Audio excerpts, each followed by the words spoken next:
Hello YouTube. So I'm just rolling out of my storage, which was someplace I wanted to get to today, and there was some stuff I wanted to bring here today, which I wasn't able to do. It wasn't on my direct agenda, but one thing I've kind of learned is that without a vehicle, being reliant on public transit, especially since I only have a day pass and I haven't got another monthly pass yet, and I didn't find the one that I lost. I just need to make the most of rides when they're there. By the way, it is 11:31 a.m., January 5th, 2022.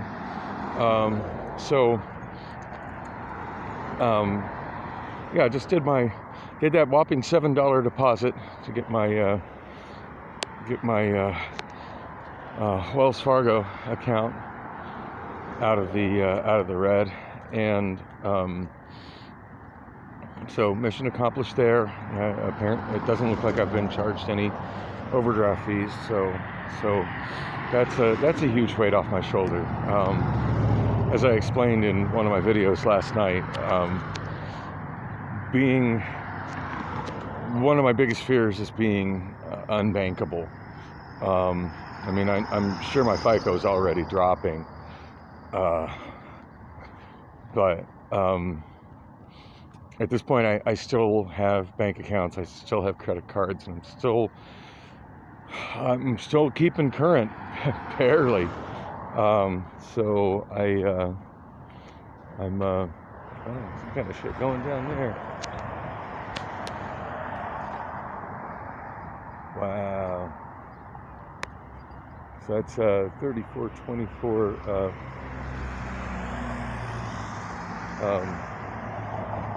East Van Buren. It's a UMom Women's Center.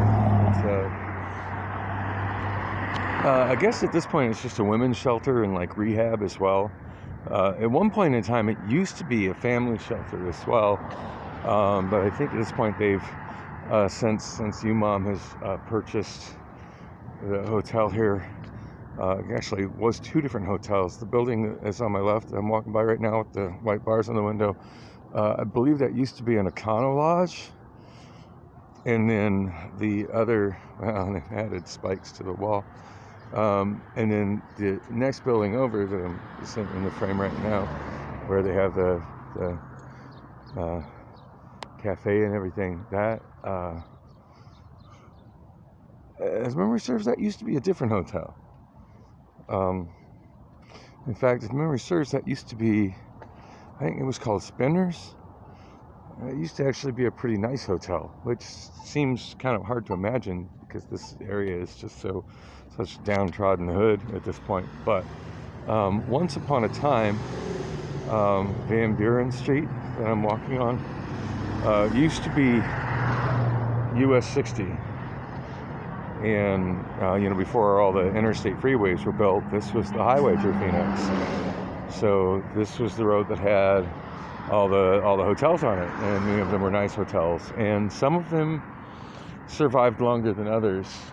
And I feel like that was called Spinners or something. I do remember when I was a cab driver in the 90s, this being one of the hotels that was still hanging on and being fairly nice. And then the Econo Lodge that was right next to it, it was an Econo Lodge. Anyway, yeah. I forget what year that became. Wow, and it looks like, wow, and they picked up a hotel next to it. I just realized that. Yeah, this is their event parking, and I don't recall what hotel that used to be, but yeah, that used to be a completely different hotel.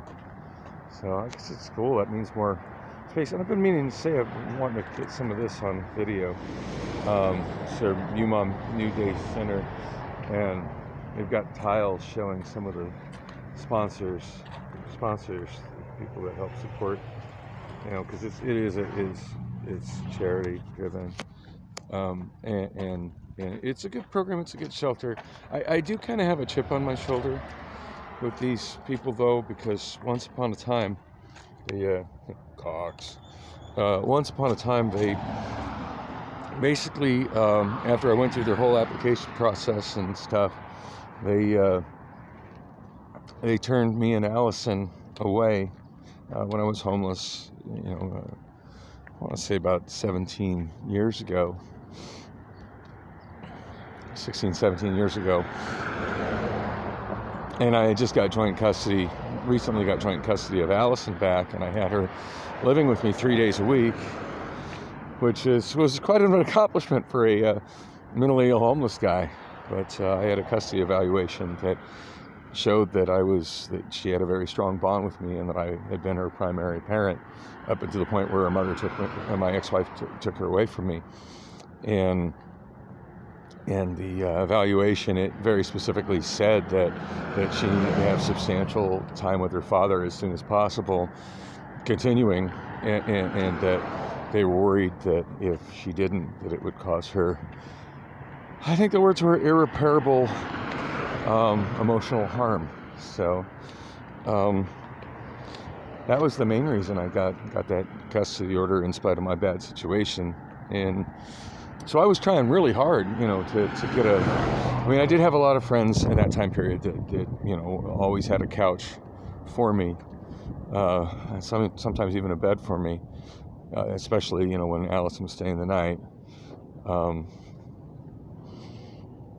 But yeah, I was trying, really hard to either get into a shelter, get in some housing, and eventually I did. But one of the times I went to, when UMom was just the building where the cops were approaching,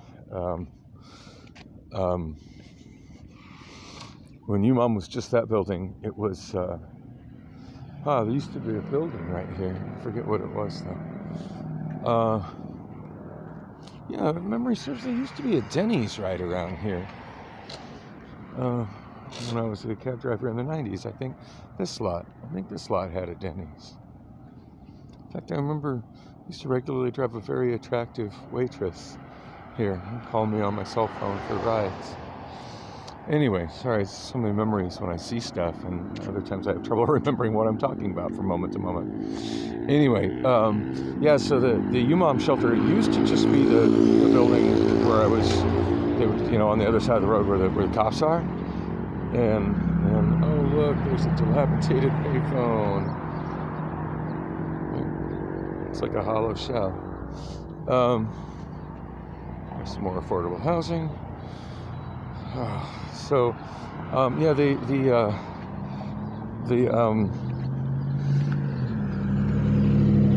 so we had an intake interview there, and I'd gone through and I was there with Allison, and she was about 2 years old.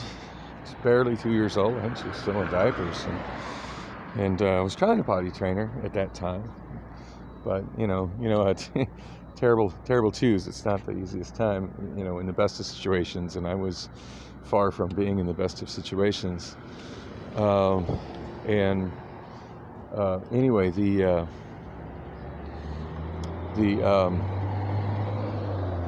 we got in there, and then as the case manager was reviewing my custody paperwork, she's like, "Oh, well, so she only lives with you 3 days a week?" I said, yes, ma'am. And she's like, "Oh, well, in order to qualify for this, she needs to be with you all the time."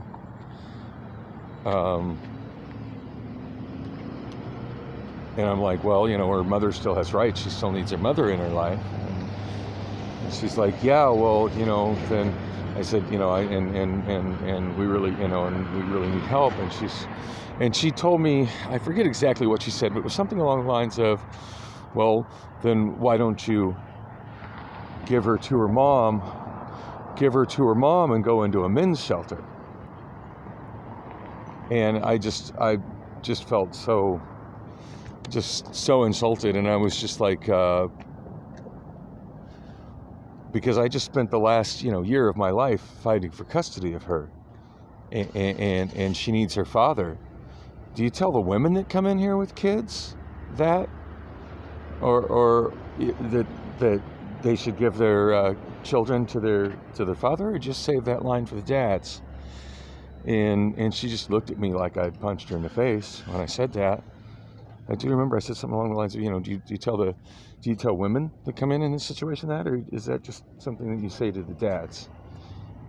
They need to give up their kids.